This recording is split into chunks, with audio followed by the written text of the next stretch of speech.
And that island has people that are happy and fulfilled for a very, very long time. And if you look at the history of organizations, Japan has got the oldest companies in the world. Actually, they've got a hotel which is over 1,503 years or something like that. It's been run by the 46th generation now. And the question becomes, what makes them different to us? Well, the Japanese have a life philosophy which you should study, you should adopt, but it's very powerful. It's called the ikigai. Now, the word ikigai is two separate words put together. The word iki in Japanese is life, and the word gai means worth. So if you put the two together, ikigai, it questions what is your life's worth? What impact are you going to deliver on planet Earth before you leave? And it's based on it's got 16, it's a very powerful and complex thing, but I want to just share the four basic tenets or questions that they ask for people to get their ikigai. So the first question that they ask people is, what is it that you love doing? Not what is it that you like doing, not what is it that you saw somebody else doing, not what is it that your parents want you to do.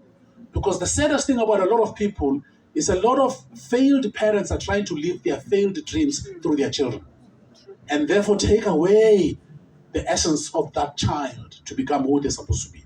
So that's the first question. What is it that you love doing? The second question that they ask themselves, this thing that I love doing, does the world need it? Will it make an impact? Will it change the trajectory of the world? And the third question is a monetization question. Will you be paid for it? What is it that you love doing? Does the world need it? Will you be paid for it? Will you make a living out of it? And I think one of the things about South Africans is when it comes to money, we don't want to talk about money. Oh, chalete matata. Guys, money is a beautiful thing because money is a tool. And I call money an equalizer. And actually, money doesn't change people. It just shows you who you are. If you have more money, you will fake. With a million in your bank account. But if you're a giving person, when you've got money, you give even more. So money doesn't change people, guys. Money just shows you who you really are. So the third question is the monetization question. And the last one is the most profound question. Are you exceptionally good at it? Because a lot of people take chances. They, January by a stationary firm, February by Valentine's, then by events there go July handicap, then by the party December. So there's not one particular thing that we know them for. And that's the challenge that we have. And, especially young people, I say to guys, entrepreneurship is not an illusion. It's a difficult, lonely journey. Sometimes I feel like kids were saying, somewhere, man. Today, but I can't do that because I've got to make sure that I make things happen. So as a South African, young black South African, we have to stop looking at the system. The system ain't going to do anything for you. The Calvary is not coming, ladies and gentlemen. You are the Calvary. So I'm going to ask you to do two things. Go back and relook at your ikigai. And then the two things that I want you to do, I want you to begin to question your association. Two kinds of association. The first, the people you associate yourself with. Show me your 5 friends, and I will tell you how far your life will go. It's as simple as that. Show me who are your 5 close friends. Because if your 5 friends are negative, you're the 6th negative person, or principal as a school of negativity. You're the principal of the school of negative. It's as simple as that. Show me your friends and I'll tell you how far you go. I hang around men and women who will challenge me and stretch me and help me become better every day. I don't hang around people who pray, sing for me. I hang around people who question me.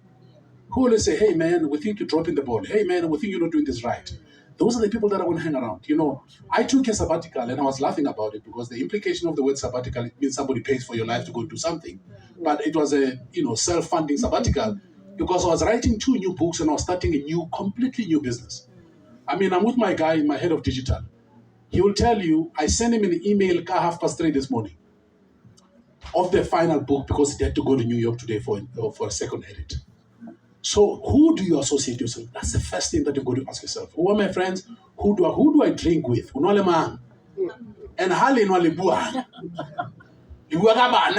what do you talk about? The second association is with things. I want you to understand, your Lamborghini is a surname of an Italian guy. Ferrari is a surname. Mercedes-Benz is 2 surnames, Mercedes and Benz. I want you to understand this thing. Louis Vuitton is the name of a person. So most of you have become such brand slaves, hoping that these brands, when you carry them with you, they make you a better person. Let me tell you, if you take a monkey and you make that monkey wear a Gucci, it's still a monkey. It doesn't change. So your association with things have to change. You've got to stop being a person that consumes or a liability seeker to becoming an asset builder. You know, Vina, I have a car that I've been driving for over 12 years. He said, oh, it's a Range Rover, I like it. And this friend of mine says, yeah, I knew it was you. And I says, how? I said, because I saw your car. I said, well, yeah, that's good. He says, I'm changing my third car. I said, that's nice. Good for you, my man. But the difference between me and you is always stay the difference between me and you. I've got assets. You are the king of liability. You know what I'm trying to say? You're the king of liability. And actually even said, what's funny? I can promise you, even the house that you live in, you don't own it. Including ABSA. You don't own it. When shit hits the fan, you don't pay for 3 months, they auction it and you still owe them, by the way. So we've got to, this association with things has to change. The obsession with expensive alcohol, what's wrong with you people? Really, what's wrong with you? I only drink Hennessy. Who cares? Hangover is hangover. It doesn't matter. And I think as South Africans, we have to go through a national retrospective moment where we look deeper, each one of us individually. You've got to ask yourself, what is my ikigai?